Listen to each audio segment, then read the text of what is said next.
మహోన్నతిని చాట నివసించేవాడే, సర్వశక్తిని నీడన విశ్రమించేవాడు. 91 కీర్తనలో 1వ వచనంలో కీర్తనకారుడు ఇటు విధంగా చెప్తున్నాడు, నిజంగా దేవుడే మన ఆశ్రయం ఉంది, ఆయననే మన నివాసముగా చేసుకుని జీవించవలసిన మన జీవితాల్లో చాలాసార్లు దేవునికి దూరముగా ఉన్నామని, దేవునికి వేరుగా ఉన్నామని ఆలోచన, రైట్, మనం ఉన్న పరిస్థితులను బట్టి, మనం జీవిస్తున్న విధానమును బట్టి మనకు కలుగుతూ ఉంటుంది. కానీ దేవుడు కలిగించే నీతి మనల్ని అక్కడ నివసింపజేసేదిగా ఉంటుంది.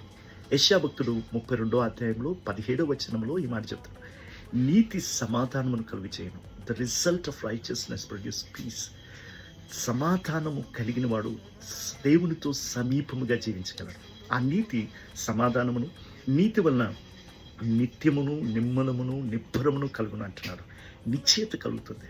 అంతేకాదు, అప్పుడు నా జనులు విశ్రమ స్థలమందును, ఆశ్రయ స్థలమందును, సుఖమైన నివాసములందును జీవించును అని బైబిల్ సెలవిస్తుంది. కాబట్టి మన కొరకు శాపముగా మారి ఆయన నీతి మన మీద ఆపాదించిన ఆ క్రీస్తుని కలిగిన మనము, ఆ క్రీస్తు యొక్క నీతి ఎలా నిశ్చయితను కలిగి జీవించినట్లయితే ఆ నీతి మనల్ని ఇలాంటి స్థలంలో నివసింపజేస్తుంది.